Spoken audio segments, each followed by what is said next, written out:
యేసుని ప్రేమ ఛానల్కి స్వాగతం. దయచేసి ఈ ఛానల్ని లైక్ చేయండి, షేర్ చేయండి, సబ్స్క్రైబ్ చేయండి. వేద పాఠశాల రేడియో శ్రోతలకు స్వాగతం. భక్తి జీవిత ప్రయోజనం కొరకు మరియు ఆత్మీయ జీవితాల్లో అన్వయం కొరకు బైబిల్లోని ప్రతి గ్రంథాన్ని ప్రారంభం నుండి ధ్యానిస్తూ వస్తూ ఉన్నాం. ఆదికాండము నుండి ప్రారంభించబడిన ఈ వేద పాఠశాల అధ్యయనాల్లో ఇప్పటికీ 358 తరగతులుగా బైబిల్ పాఠాలు నేర్చుకున్నాం. దీని తర్వాత ప్రసారముతో ప్రకటన గ్రంథ అధ్యయనాన్ని కూడా ముగిస్తూ ఉన్నాం. యేసు క్రీస్తును గూర్చినట్టి ప్రత్యక్షత అయిన ప్రకటన గ్రంథాన్ని మీ ముందు తెరచి ఉంచండి. ఈ అధ్యయన ప్రారంభంలో మనమొక సుదీర్ఘ ప్రయాణాన్ని ప్రారంభించుకున్నామని తెలుసుకున్నాం. ఇప్పుడు ఆ ప్రయాణాన్ని ముగిస్తూ ఈ 66 గ్రంథాలన్నిటి నుండి మనం నేర్చుకున్న విషయాలను జాగ్రత్తగా నెమరు వేసుకోవాలి. ఇక బైబిలును ఏ విధంగా వేద పాఠశాలలో పరిశీలించడానికి ఒక ముఖ్య కారణం ఏమిటంటే, ఇంతవరకు ప్రసారం చేయబడి మీకు వినిపించబడిన ఉపోద్ఘాత సందేశాల ద్వారా ప్రేరేపితులై మిగిలిన జీవిత కాలమంతటిలో మీకు మీరుగా బైబిలును క్షుణ్ణంగా చదివి పరిశీలించి నేర్చుకోవాలన్నదే మా ఉద్దేశం. ఈ విధంగా మీ జీవితాల్లో జరిగినప్పుడు వేద పాఠశాల ప్రయత్నానికి విజయం చేకూరుతుంది. ఈ సందర్భంగా మీరు పొందగల మరొక ప్రయోజనం ఏమై ఉందంటే, మీ వ్యక్తిగత జీవితాలకు అత్యవసరమైన విషయాలను, అతి ప్రాముఖ్యమైన సత్యాలను దేవుడు మీకు బయలుపరుస్తాడు. ఈ పరిశీలన యొక్క ముఖ్యోద్దేశం ఇది కూడా ఒకటై ఉంది. ప్రకటన గ్రంథం యొక్క ముఖ్య విధానాన్ని పరిశీలిస్తే, దేవుడు తన ప్రజలతో సంకేతార్థ భాషలో మాట్లాడుతూ ఉండడం గమనించగలం.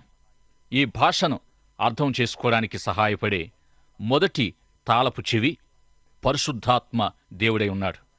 రెండవ తాళపు చెవి ప్రకటన గ్రంథములో వ్రాయబడిన వస్తువులు, పదార్థాలు, ఆయా విశేషాలు మొదలైనవి. బైబిల్ గ్రంథములోని ఇతర చోట్ల ఎట్టి అర్థాన్నిస్తున్నాయో, ఏ విషయాలను గురించి మాట్లాడుతున్నాయో అవన్నీ ప్రకటన గ్రంథ సందర్భాన్ని అర్థం చేసుకోవడానికి సహాయపడతాయి.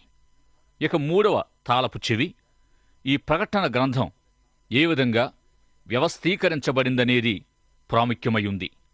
ఇక ఈ గ్రంథం ఏ విధంగా స్థాపించబడిందంటే, యోహాను మొదటిగా తాను చూచిన వాటిని వ్రాశాడు. పత్మస్ ద్వీపములో ప్రభుత్వ ఖైదీగా ఉంటూ దైవ ప్రత్యక్షత పొంది తన అనుభవాలన్నిటినీ మొదటి అధ్యాయములో వ్రాశాడు. 2-3 అధ్యాయాల్లో ఉన్న వాటిని 4వ అధ్యాయము నుండి కలుగబోయే వాటిని వ్రాశాడు. ఈ విధంగా భవిష్యత్ కాలానికి సంబంధించిన 4వ అధ్యాయం నుండి 19వ అధ్యాయం వరకు గ్రహించడానికి ఎంతో కష్టతరమైన లేఖన భాగాలని మనము నేర్చుకుంటూ ఉన్నాం. ఇక 4వ తాళపు చెవి ప్రతి అధ్యాయం యొక్క వివరణ, ప్రతి అధ్యాయము ఏ విషయాన్ని గురించి తెలియజేస్తుందనేది. లేక 4వ అధ్యాయం నుండి 19వ అధ్యాయాల అంశం. ఇక 5వ తాళపు చెవి గత ప్రసారములో ఆయా సంగతుల క్రమాన్ని గూర్చి మనము తెలుసుకున్న రీతిగా 6వ అధ్యాయం నుండి 19వ అధ్యాయం వరకు కనిపించే సంగతులు, సంఘటనల క్రమాన్ని అర్థం చేసుకోగలిగితే అది కూడా ఈ గ్రంథము అర్థం కావడానికి తోడ్పడుతుంది.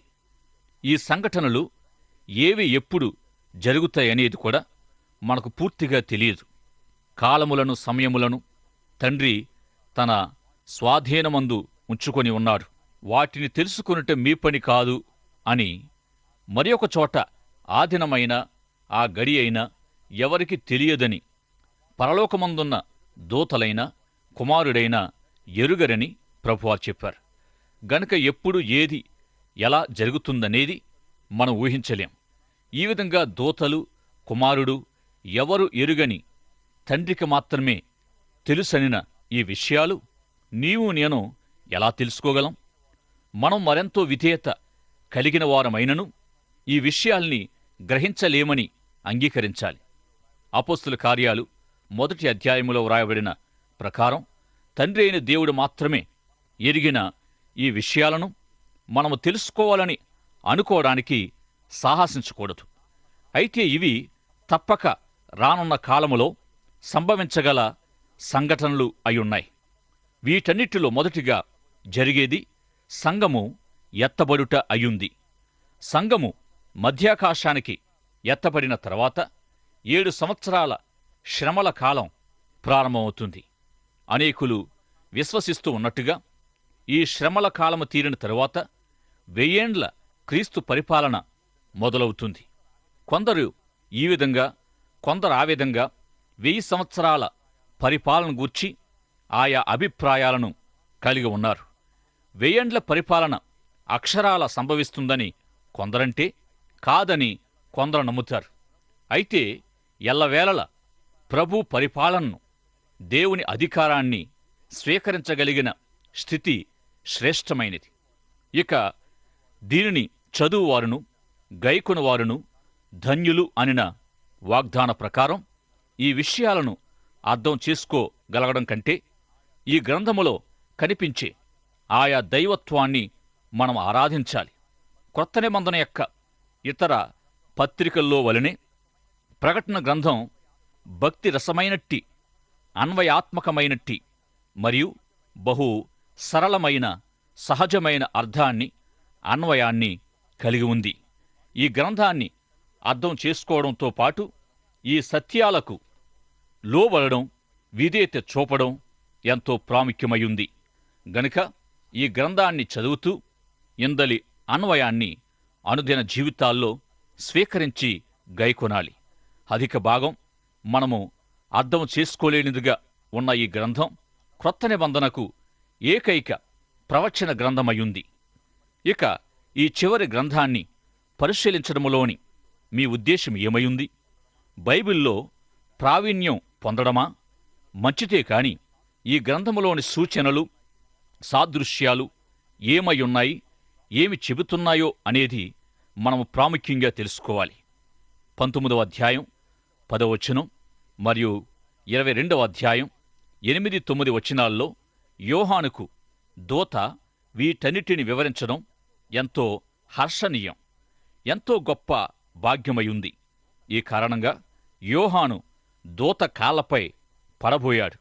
కాని ఆ దూత, వద్దు సుమీ, నేను నీతోనూ ప్రవక్తలైన నీ సహోదరులతోనూ ఈ గ్రంథమందున్న వాక్యములను గైకొను వారితోనూ సహదాసుడను గనుక దేవునికే నమస్కారం చేయమని చెప్పాను. ఈ ప్రకటన గ్రంథం యొక్క యావత్ ఉద్దేశ్యము యేసు ప్రభువును గురించి తెలియపరచడమయుంది. ఇక బైబిల్ గ్రంథం ఉద్దేశ్యము అంతా యేసు ప్రభువును గూర్చి తెలియచేయడమేయుంది. లూకా సువార్త 24వ అధ్యాయములో ప్రభు ఎమ్మాయి మార్గములో శిష్యుల్ని కలుసుకొని ధర్మశాస్త్రము, ప్రవక్తలు, కీర్తనల గ్రంథాలన్నిటిలో తనను గూర్చియే వ్రాయబడిందని తెలియజేశారు. ప్రవచన ప్రత్యక్షత అంతటి యొక్క మూలం, ఉద్దేశం యేసుక్రీస్తే. యేసు ప్రభువే ఈ ప్రకటన ప్రత్యక్షత యొక్క ఉద్దేశమనే సత్యాన్ని దూత యోహానుకు తెలియజేశాడు. ఇదెంతో గొప్ప జ్ఞాన సత్యం కదా. ఈ గ్రంథాన్ని ఎందుకు చదవాలంటే ఆయా విషయాలను అర్థం చేసుకోవడానికి గాక క్రీస్తును చూడడం కొరకై చదవలసి ఉంటాం. యోహాను సువార్త యొక్క ఉద్దేశము కూడా ఇదే. ఈ విధంగా ప్రకటన గ్రంథములో క్రీస్తును సందర్శించి తద్వారా ప్రభువును, తండ్రి అయిన దేవుణ్ణి ఆరాధించడం మరొక ప్రాముఖ్యమైన ఉద్దేశమయ్యుంది.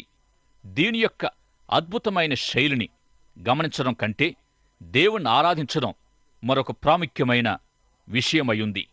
ఇక ఈ గ్రంథాన్ని చదవడం ఏదో ప్రావీణ్యం, పాండిత్యం కొరకు కాక దేవుణ్ణి ఆరాధించడం కొరకు మనము అధ్యయనం చేయాలి. ఎవరైనా ఈ గ్రంథములో ప్రవీణులమని అనుకున్నట్లయితే అలాంటి వారిని అనుమానించవలసిందే. క్రీస్తును చూచుట, దేవుణ్ణి ఆరాధించుటయే మన ప్రధాన ఉద్దేశమై ఉండాలి. ఈ విధమైన దైవారాధన, క్రీస్తును చూడడము, ఇది 6వ తాళపు చెవి అయ్యుంది. ఈ 6వ తాళపు చెవి ద్వారా కూడా మనం ఈ గ్రంథాన్ని అర్థం చేసుకోగలం. క్రీస్తే దీనికంతటికీ మూలమై ఉన్నాడు. ప్రకటన గ్రంథము దేవుని యందలి భయభక్తుల్ని వృద్ధి చేస్తుంది. ప్రవచన ప్రత్యక్షత అంతటికి మూలం ఆధారమయున్న క్రీస్తును చూడాలనే కోరికను మనము కూడా కలిగి ఉండాలి. గ్రీకులలో కొందరు శిష్యుడైన ఫిలిప్పునొద్దకు వచ్చి తాము క్రీస్తును చూడగోరుతున్నామని చెప్పినట్టు ఆశ మనలో కూడా ఉండాలి. ఇక ఈ 7వ తాళపు చెవి దేవుడెందుకు ఈ విషయాల్ని మనతో చెప్పవచ్చాడనే ప్రశ్న మనలో కలగాలి. ఈ భవిష్యత్కాల సంగతులను మనకు తెలియచేయడములోని దేవుని ఉద్దేశ్యము లేక ఈ అడ్డుతెరను తొలగించడములోని ఆయన సంకల్పము ఎట్టిదై ఉంది? దేవుడు ప్రారంభములో తన సృష్టిని గూర్చి తెలియజేశాడంటే ఆయనేదో మనకు సంజాయిసి చెప్పుకోవలసి ఉన్నాడని కాదు సుమా. లేక మనలను సంప్రదించకుండా ఇవన్నీ జరిగించకూడదని కాదు. చాలామంది అలా అనుకుంటారు. కాని ఎవరో అనుకున్నట్టు దేవుడు మనకేమీ రుణస్థుడు కాడు. మనకు సంజాయిసి ఇవ్వవలసిన అవసరం కూడా ఆయనకు లేదు. ఎందుకు ఈ విషయాలన్నీ తెలియజేశాడంటే మన చుట్టూనున్న సమస్తము కరిగి పటాపంచలైపోయే సందర్భంగా మనల్ని రక్షించడానికి మనము ఆయన పరిశుద్ధత మేరకు సవాలు చేయబడ్డ వారమై ఆయన వారసత్వానికి అర్హులుగా జీవించమంటూ ఇవన్నీ తెలియజేస్తూ ఉన్నాడు. మనము ఆయన పోలికలోనికి మార్చబడేంతగా మనల్ని మనము పరిశుద్ధులుగా చేసుకోవాలి. 2 పేతురు 3వ అధ్యాయం, కొరింథీ మొదటి పత్రిక 15వ అధ్యాయం, యోహాను మొదటి పత్రిక 3వ అధ్యాయం, ఈ అధ్యాయాలు అన్నీ ఈ విషయాలనే మాట్లాడుతున్నాయి. ప్రస్తుత కాలంలో ఈ సత్యాలన్నిటి వెలుగులో మనము నడుచుకోవాలి. ఈ సత్యాలచే ప్రభావితులం కావాలనే తప్ప ఈ అంశాల్లో ప్రవీణులు అవడానికి మనకివన్నీ ఇవ్వబడలేదు. ఈ భవిష్యత్కాల విషయాల ద్వారానే అనేకులు విశ్వాసములోనికి తేబడ్డారు. ప్రభువా, ఈ విషయాలన్నీ నాకు తెలియచేయడంలోని నీ ఉద్దేశమేమిటి అనే ప్రశ్న మనలో ఎల్లవేళలా కదలాలి. ఇంతవరకు 7 తాళపు చెవులను గూర్చి తెలుసుకున్నాం. ఒకసారి గమనించండి. 1 మొదటి తాళపు చెవి పరిశుద్ధాత్మదేవుడు. 2వ తాళపు చెవి ప్రకటన గ్రంథములో వ్రాయబడిన వస్తువులు, పదార్థాలు మొదలైనవి. 3వ తాళపు చెవి ప్రకటన గ్రంథ వ్యవస్థీకరణ. 4వ తాళపు చెవి ప్రతి అధ్యాయము యొక్క వివరణ. ప్రతి అధ్యాయము ఏ విషయాన్ని గూర్చి ఏమి తెలియజేస్తుందనేది. 5వ తాళపు చెవి సంఘటనల క్రమాన్ని గూర్చి తెలుసుకోవడం. 6వ తాళపు చెవి క్రీస్తును చూచుట, ఆయనను ఆరాధించుట.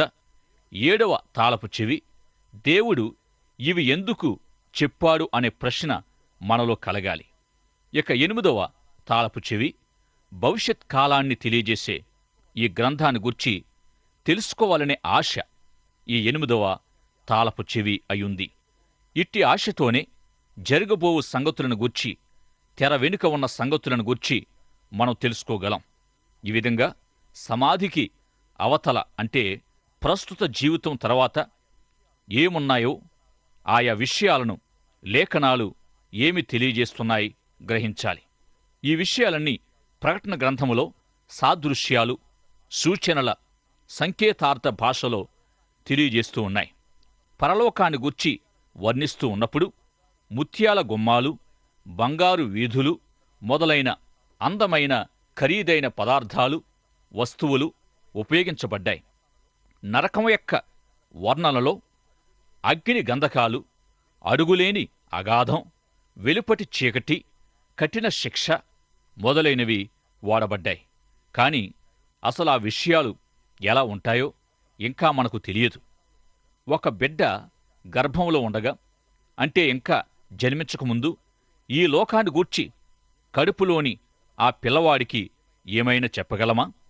ఏమైనా బయట నుంచి వినిపించి, ఓ బాబూ ఇది అది ఇలా అలా అని చెప్పగలమా?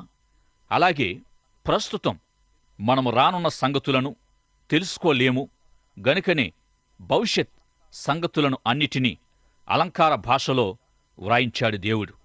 ఇంకా మనము ఆ స్థితిలోనికి వెళ్ళలేదు గనుక కని విని ఎరుగని, గ్రహించలేని ఆ సంగతుల కొరకు దేవుడు అలంకారప్రాయమైన సంకేతార్థమైన భాషను ఉపయోగించాడు. ప్రకటన గ్రంథాన్ని గూర్చి ఇప్పటికే మనము కలిగి ఉన్న అవగాహనతో, మనం ఏర్పరచుకున్న స్వంత అభిప్రాయాలతో సమీపించకుండా తెర ఎదుట నిలువబడి, ప్రభువా నాతో మాట్లాడు అని చెప్పగలగాలి. అలాగే అవిశ్వాసులే, ఆత్మ సంబంధులు కానట్టి మన ప్రియులెవరైనా మరణించినప్పుడు వారి గమ్యాన్ని గూర్చి మనకు ఇష్టమొచ్చినట్లు అనుకోకూడదు. అదేవిధంగా మీరు లేక మరణించిన వారు మంటల్లో మాడి మసైపోనున్నారు అని కూడా ఎవరని అనకూడదు. ఆ విధంగా మనం తీర్పు తీర్చకూడదు. ఇలాంటివి ఇతరులను ఆదరించవు. విశ్వాసుల పరిచర్య ఆదరణ పరిచర్య అయ్యుండాలి. ఈ భవిష్యత్ కాలపు శాశ్వత కాల విషయాలను మనము అర్థం చేసుకోలేం అన్న విధంగా తెర ఎదుట నిలువబడి, సమూయేలు వలె నీ దాసుడు నీ దాసురాలు ఆలకించుచున్నాడు లేక ఆలకించుచున్నాము, నాతో మాట్లాడుమని ప్రభువును మనం వేడుకోవాలి. అంతేకాని స్వంత అభిప్రాయాలతో, తోచిన ఉద్దేశాలతో ఈ ప్రకటన గ్రంథాన్ని అర్థం చేసుకోవడానికి ఎన్నడూ ప్రయత్నించకూడదు. మనకెంతో ప్రీతికరమైన 4-5 అధ్యాయాల్లో 9వ తాళపు చెవి ఉంటూ ఉంది. ఈ అధ్యాయాల్లో కనిపించేదంతా సింహాసనము చుట్టూ పరివృతమై ఉంది. ఈ విషయాలన్నిటికీ సింహాసనము కేంద్రీకృతమై ఉంది. ప్రతి విషయము సింహాసనముతో సంబంధము కలిగి ఉంది. సింహాసనం మధ్యలో గొర్రెపిల్ల నిలువబడి ఉంది.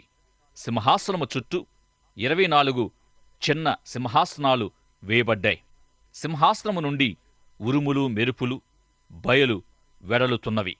సింహాసనం ఎదుట 7 అగ్ని దీపాలు వెలుగుచూ ఉన్నాయి. సింహాసనం ఎదుట స్ఫటిక సముద్రముంది. కోట్లాది దూతల స్వరం సింహాసనము చుట్టూ వినబడుతూ ఉంది. ఈ భాగములో కనబడే సింహాసన స్థితికి సాటి కాగలిగినదేదీ ఈ సృష్టిలో లేదు. అంతటా పరలోకమందును, భూలోకమందును, భూమి క్రిందను, సముద్రములోనూ ఉన్న ప్రతి సృష్టము అనగా వాటన్నిటిలో ఉన్న సర్వమును సింహాసనాసీనుడై ఉన్న వానికిని, గొర్రెపిల్లకును స్తోత్రమును, ఘనతయును, మహిమయు, ప్రభావమును యుగయుగములు కలుగును గాక అని చెప్పుట వింటిని.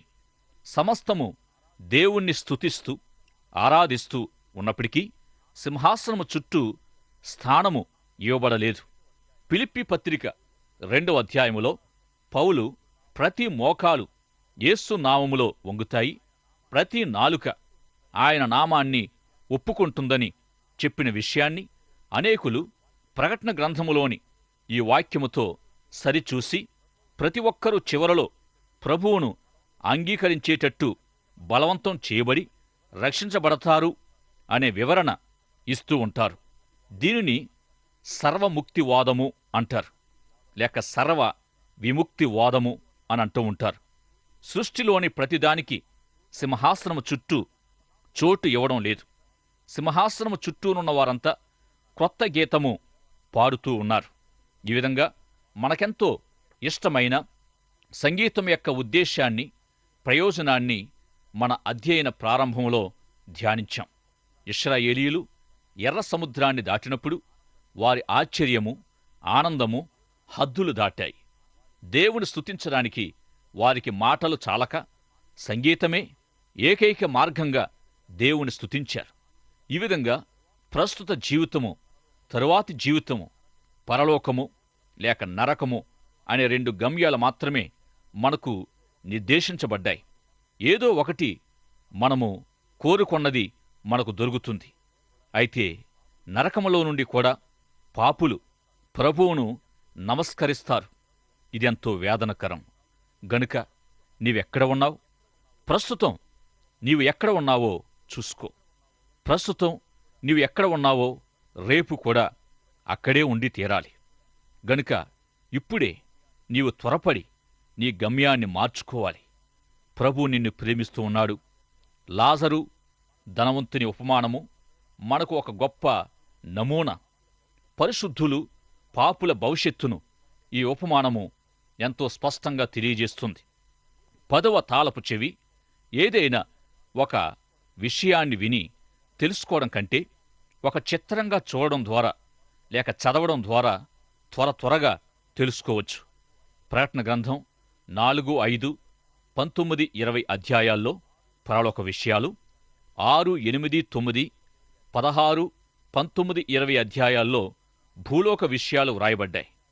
ఇక 11వ తాళపు చెవి ఈ అధ్యాయాలు విస్తారమైన సమాచారముతో నిండి ఉన్నాయి.